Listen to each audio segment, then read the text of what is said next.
Hi అండి. పాడైపోయిన steel ప్లేట్స్ని తీసేస్తుంటాం కదండి, వాటిని మళ్ళీ రీయూజ్ చేసుకునే ఒక ఈజీ ఐడియా అండి. ఇలా స్టీల్ ప్లేట్ని తీసుకుని గమ్ రాసి ఇక్కడ నేను వాడిన బ్లౌజ్ పీస్ని అంటిస్తున్నానండి.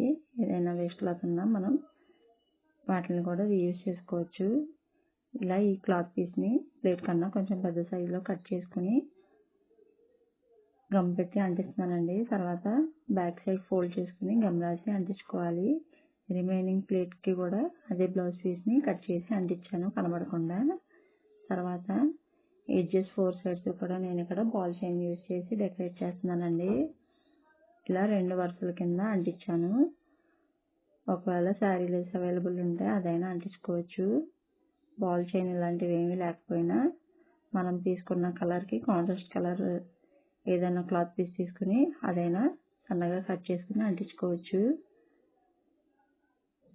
ఇలా ఎడ్జెస్ అంతా అంటించిన తర్వాత నేను ఇలా డిజైన్ లాగా అంటిస్తున్నానండి ఈ బాల్ చైన్ని. ఇలా మొత్తం 4 సైడ్స్ కూడా అంటించుకున్నాను. తర్వాత దీంట్లో మళ్ళీ 2వ వరుస కూడా ఇలాగే చైన్స్ని చిన్న చిన్నగా కట్ చేసుకుని అంటించానండి. స్టీల్ ప్లేట్సే కాదండి, మనకి ఈ ప్లేస్లో ప్లాస్టిక్ ప్లేట్స్ ఉన్నా అవైనా యూజ్ చేసుకోవచ్చు. ఇలా 2 వరుసలు అంటించిన తర్వాత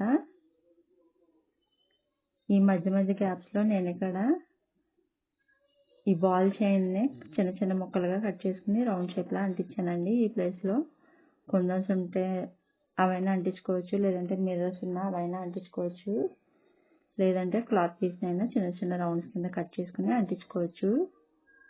ఇది మనకి పూజల దగ్గర అది అలా ఉపయోగపడుతుంటుందండి. ఐడియా నచ్చితే కనుక లైక్ చేయండి, షేర్ చేయండి. మరిన్ని వీడియోల కోసం ఛానల్ని తప్పకుండా సబ్స్క్రైబ్ చేయండి. Thank you for watching.